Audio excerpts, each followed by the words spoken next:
અમદાવાદ ખાતે 12 જૂને વિમાન ક્રેશ થતાં પોલીસ અને અન્ય એજન્સીઓની કામગીરી અંગે શહેર પોલીસ કમિશનર દ્વારા પ્રેસ યોજી હતી। 12 જૂનના રોજ અમદાવાદના મેઘાણીનગર ખાતે બપોરે 1:40 વિમાન ક્રેશ થયું અને તે દરમિયાન 1:42 પોલીસના કંટ્રોલ વિભાગને જાણ થઈ અને 1:44 કમિશનરને જાણ થતાં તેઓ પણ આશરે 1:45 આસપાસ ઘટના સ્થળે પહોંચી ગયા હતા। આ દરમિયાન પોલીસે મોરચો સાંભળતા કર્મીઓ વિવિધ કામગીરીમાં જોડાયા હતા। આ ઉપરાંત એનડીઆરએફ, આર્મી 108, એનડીઆરએફ, ફાયર વિભાગ, જીઆઈએસએફ, સીઆઈએસએફ, ડોક્ટર્સની ટીમો પણ ઘટના સ્થળે પહોંચી હતી અને રેસ્ક્યુ કાર્યમાં જોડાયા હતા। મૃતકોના ડીએનએની વાત કરીએ તો શહેર પોલીસ દ્વારા એમ્બ્યુલન્સને ગ્રીન કોરિડોર દ્વારા તાત્કાલિક ઘટના સ્થળે પહોંચવા અને ત્યાંથી હોસ્પિટલ પહોંચવા માટેની વ્યવસ્થા કરવામાં આવી હતી। આવો સાંભળીએ શું કહ્યું શહેર પોલીસ કમિશનર જીએસ મલિકે। 12 જૂનના રોજ જે આ દુર્ઘટના ઘટી કે જેમાં એર ઇન્ડિયાના જે ફ્લાઇટ અમદાવાદથી લંડન જતા હતા એના જે ડૉક્ટર્સના હોસ્ટેલ ઉપર જે ક્રેશ થયા એ ફ્લાઇટમાં 242 પેસેન્જર્સ હતા ક્રૂ સાથે। એ ક્રેશ 1:40 બપોરે થયા હતા અને 1:42 પોલીસના કંટ્રોલ રૂમને જાણ થઈ। કંટ્રોલ રૂમને મને તરત જ ડીસીપી કંટ્રોલે મને 1:44 જાણ કરી। मैं तरत ज ऊपर माननीय गृह मंत्री श्री डीजीपी साहब और एसीएस होम साहब को मैंने तुरंत मैं एमने जाण करी अने हूँ पण तरत ज क्रैशनी साइट के ऊपर जवा माटे निकली गया अने हूँ लगभग 1:55 2 o'clockनी आसपास हूँ त्या पहुँची गया। हूँ जयरे पहुँचो त्यारे ऑलरेडी डीसीपी क्राइम अने डीसीपी जोन 4 अने बीजा इंस्पेक्टर वगैरह त्या हाजिर था અને પોલીસ ત્યાં પહોંચી ગઈ હતી અને ત્યાં કામમાં લાગી ગઈ હતી। એમ્બ્યુલન્સ અને ફાયર બ્રિગેડ, ફાયર ટેન્ડર્સ વગેરે ત્યાં બધા આપણા ફાયરના જે એના રેસ્ક્યુ અને રિલીફમાં કામમાં એ બહુ લાગી ગયા હતા। બીજી પણ ફોર્સિસ છે ત્યાં SDRF, NDRF, paramilitary forces, CISF છે, બીએસએફ છે। સીઆઈએસએફ અને એસઆરપી તો બિલકુલ ત્યાં ક્રેશના સાઇટના નજીકમાં જ હોય છે। આર્મી, એરફોર્સ એના પણ જવાનો આવી ગયા હતા। ટૂંકમાં આ છે કે પેરામિલિટરી ફોર્સિસ અને આર્મ ફોર્સિસના જવાનો રેસ્ક્યુ રિલીફ માટે આવી ગયા હતા અને આપણી પોલીસ अपने સાથે થોડા ટાઈમમાં ડીજીપી સાહેબ અને એસીએસ હોમ સાહેબ અને અન્ય અધિકારીઓ પણ સ્થળ ઉપર આવી ગયા હતા।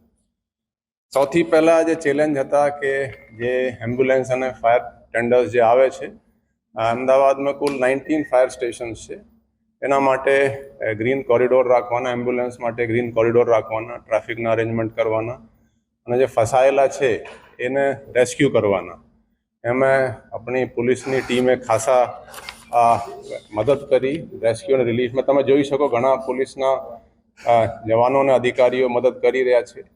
જે પહેલાં જે એ સર્વાઈવર જે નીકળ્યા છે ત્યાં પ્લેનમાંથી એની સાથે એક પોલીસના મેઘાણીનગરના મયુર ભાઈ કરીને છે કોન્સ્ટેબલ એ સાથે હતા ને એમ્બ્યુલન્સના એ સ્ટાફ પણ ત્યાં જોવા મળે છે। અને પોલીસની રિસ્પોન્સ ખૂબ જ સારી રહી। આપણા આ જે કામમાં છે મેં એક ત્યાંની ટીમ બનાવી, ત્યાં બંદોબસ્ત સાઇટ ઉપરની ટીમ, પછી એ હોસ્પિટલમાં લગભગ 1000 પોલીસના માણસો મોકલ્યા।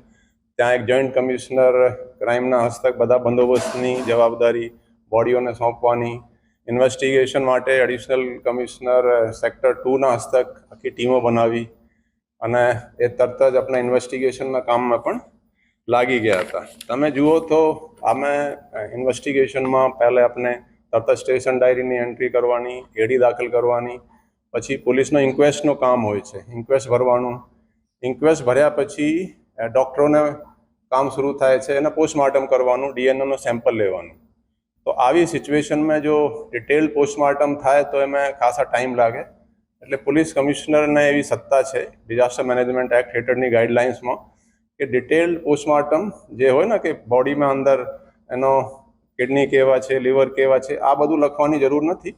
એ એક પાર્શલ ઓટોપ્સી એ ઓર્ડર કરી શકે। એ મેં તરત જ ત્યાં ઓર્ડર કર્યા અને એના પછી સેમ્પલ લઈને ત્યાં પોલીસ સાથે એફએસએલ લેબમાં પહોંચાડવાની કાર્યવાહી કરી।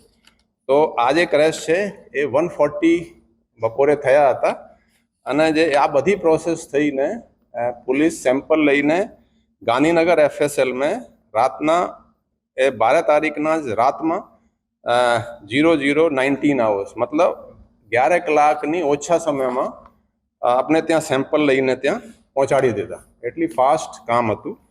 પછી જે રિલેટિવ્સ આવ્યા, હવે 140 ક્રેશ થયા છે અને રિલેટિવ્સના સેમ્પલ પણ આપણે તરત જ લેવા માટેની એક અલગ ટીમો બનાવી. લગભગ 200 પોલીસ અને એમાં 10 ઇન્સ્પેક્ટરના હસ્તક 200 પોલીસ જે રાઇટરો હોય છે જે આ બધા કામમાં લાગ્યા. એ 8:30 એ ત્યાં એના જે સેમ્પલ છે ડીએનએના રિલેટિવ્સના 51 રિલેટિવ્સના સેમ્પલ ત્યાં પહોંચાડી દીધા. હવે જુઓ કે લેસ દેન 7 hours અને ડીએનએની પ્રોસેસ પણ બહુ ફાસ્ટ થઈ છે.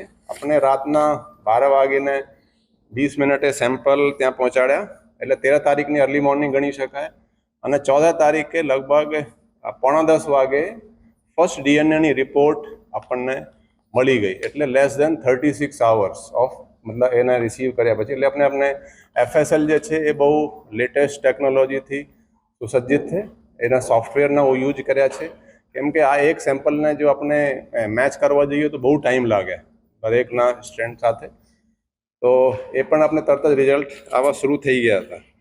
તો ટૂંકમાં આ કહી શકાય કે આ એક હિસ્ટોરિક કામ પોલીસે જ નહીં, તમે એમ્બ્યુલન્સના કામ જુઓ, ફાયર ફાઇટર્સ જે છે, આપણા બીજા પેરામિલિટરી ફોર્સિસ છે, હોસ્પિટલમાં જુઓ ડૉક્ટર્સે પણ કેટલા કમિટેડ તરીકેથી કામ કર્યા છે.